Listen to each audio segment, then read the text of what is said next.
Villains need to be the hero of their own story.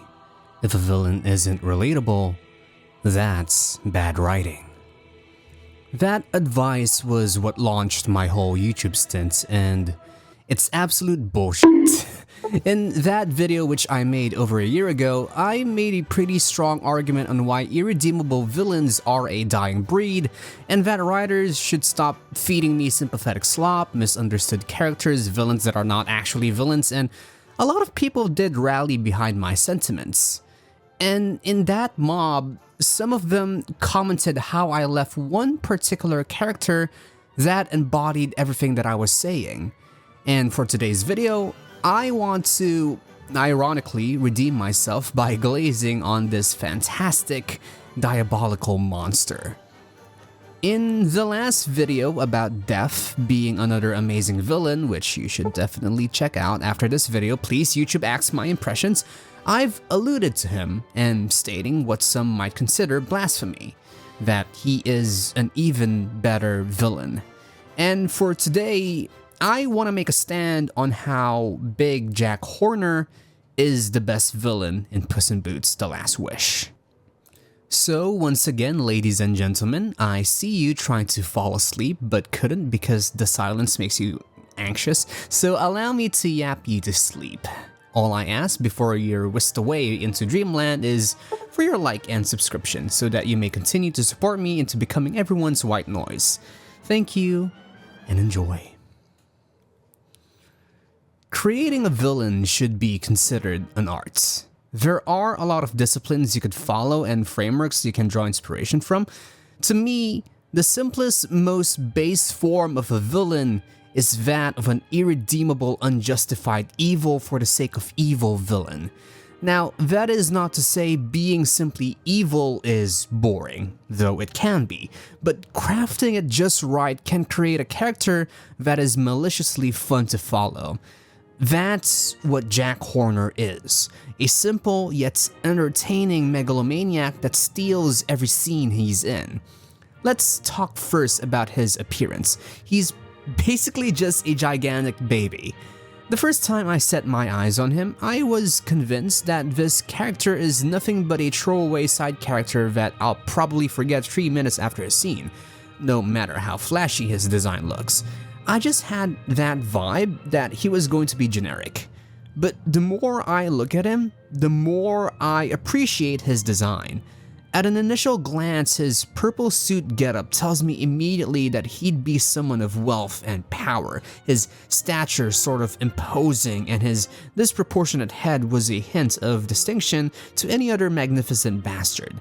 I love the choice of purple he has on, as it is a symbol of wealth and royalty. It also pairs well with him being the head of a pie company, which are commonly depicted to have a violet filling in many cartoons.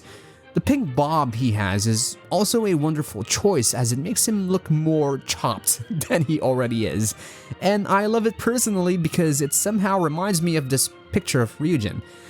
However, above all, what I find so intriguing about his design is his face. The puffy cheeks, the baby blues, and the way it's all animated was grotesquely beautiful. It also highlights Jack's dichotomy because for most of the film, he is treated lightheartedly and he's admittedly in some shots one of the goofier characters visually. However, in some other shots, like this one, he looks utterly intimidating and downright terrifying. He is a perfect blend of dumb and monstrous, reflected amazingly with how he looks. Not to mention the great voice work done by John Villainy. The way Jack delivers his line is so obviously done by a stand-up comedian in a good way, and it's so damn fun piecing together where I heard him before. Presentation-wise, Big Ol' Jack was spectacular, over the top, done to an absolute T. However, it does pale in comparison, in my opinion, to the Aura Farmer himself. If we're talking about intimidating and cool, Death is obviously a way better character. However, as I have preached multiple times already, design alone does not make for a great villain, but rather it is along with what they do in the story and how it impacts other characters. Now, Death may be cooler with how he acts and the way he conducts his villainy, but I think it pales in comparison to the depths of delicious depravity this man is capable of sinking into. He is, by far, one of the most diabolical villains I've seen in modern animation, a love letter to the villains of old who revel at the thought of committing unspeakable actions just to accomplish their selfish goals. Now, to understand his villainy, I want to talk a little bit more about his place in the whole story. You see, Big Jack Horner is an important piece of the whole plot of the movie, where all of the main characters converge with a singular goal: to find the wishing star and to have their desires granted.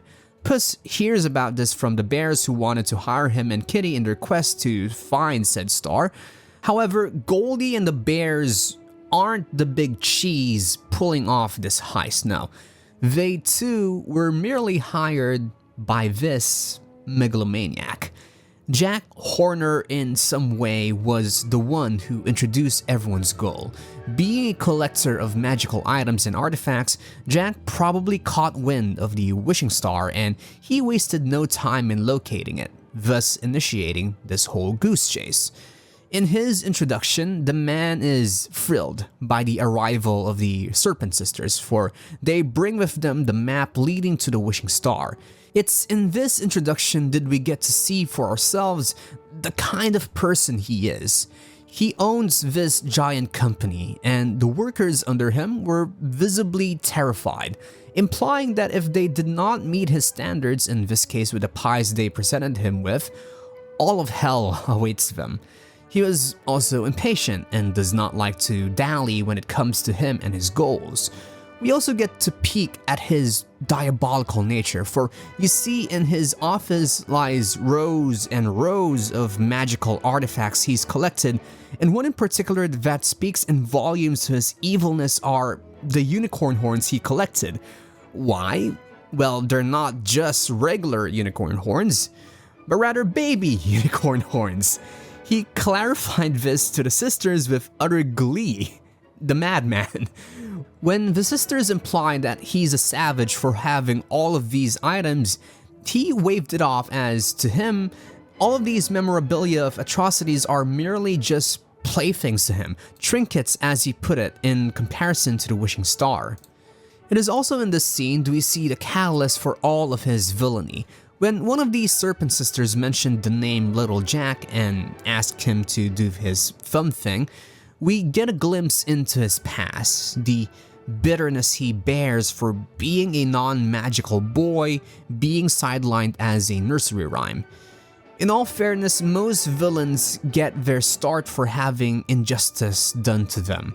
For Jack, it's his shame and envy for not being recognized as someone magical, thus motivating him to gather all the magic in the world for himself, killing his Little Jack persona and calling himself Big Jack Horner, a monster that does not value life, as we see shortly after when he turned one of these Serpent Sisters into gold for bringing up his past.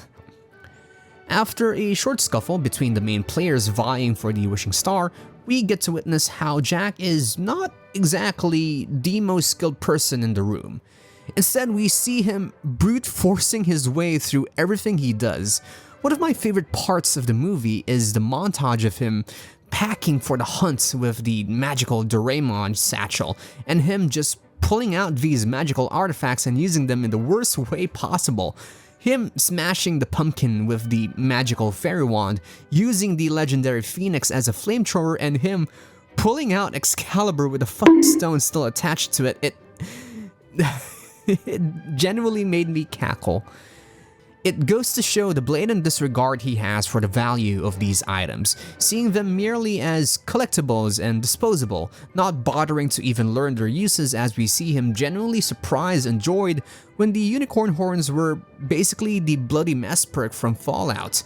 This indifference for the weapons and artifacts he carries, it does not compare to his heartlessness towards the people that work for him. After Puss and Kitty ran off with the map, Jack assembled his so-called baker's dozen. Now, with a name like that and Puss actually recognizing them, one would think that this is Jack Horner's elite group of people he would actually value and keep in getting the job done. However, this was not the case, as they are basically NPCs that Jack does not care if they get turned into skeletons or get thrown hundreds of miles away. Throughout the film, we get to see him abuse and use all of these people, using them as meat shields, as makeshift bridges, and just means to an end. The best part, however, is the fact that the movie actually gave him a moral compass and a psychologist in the form of a grasshopper, the voice of reason and conscience. I don't know who in the studio had that idea, but I wish for them to get all the kisses in the world, because seeing the little bug mortified with Jax's actions was pure gold. It's not only comedic, but it also elevated the level of menace Jax's dialogue has. Some of my favorites include him telling the grasshopper that manpower wasn't really a major concern, as his goons were literally getting devoured by man-eating plants in the background.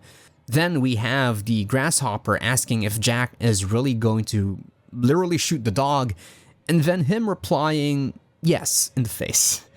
And then finally we have the grasshopper finally snapping when he went deeper into Jack's core motivations and realizing that Jack had everything a man could ask for with no justifiable tragedy in his childhood, but wanting every magic in the world so that he may be its dictator, calling him an irredeemable monster and Jack mocking him for not realizing sooner.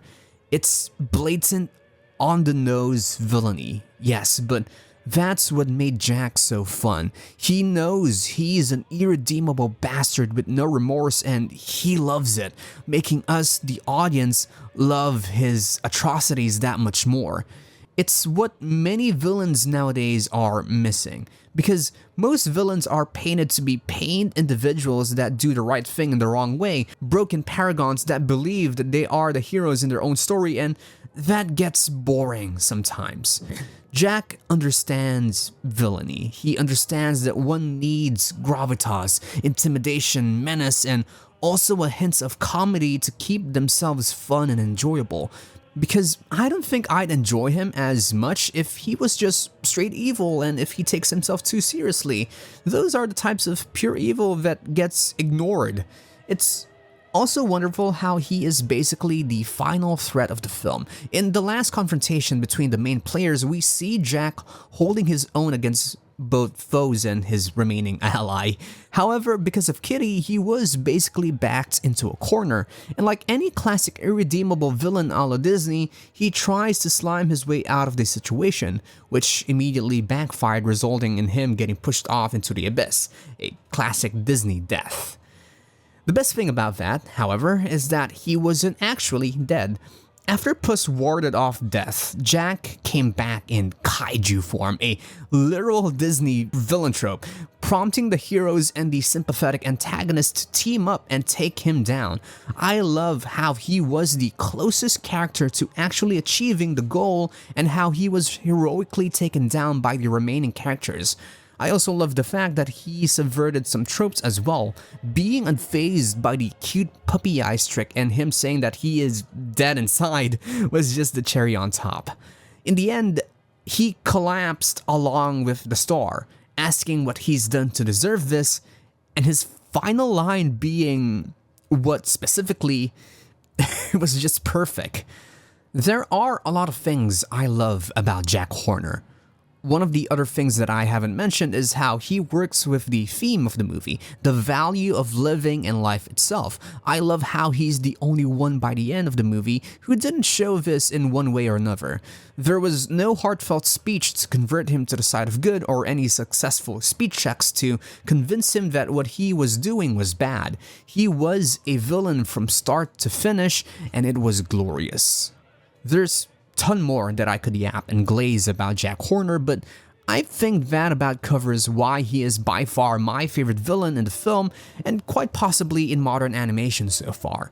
Do I wish more villains could be like him in the future? Of course.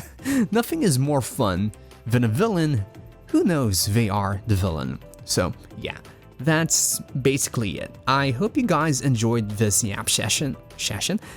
I hope you guys enjoyed this yap session and that some of you are in deep sleep right now. If not, please do consider liking and subscribing. It gives me a lot of serotonins. I'll see you in the next one. So,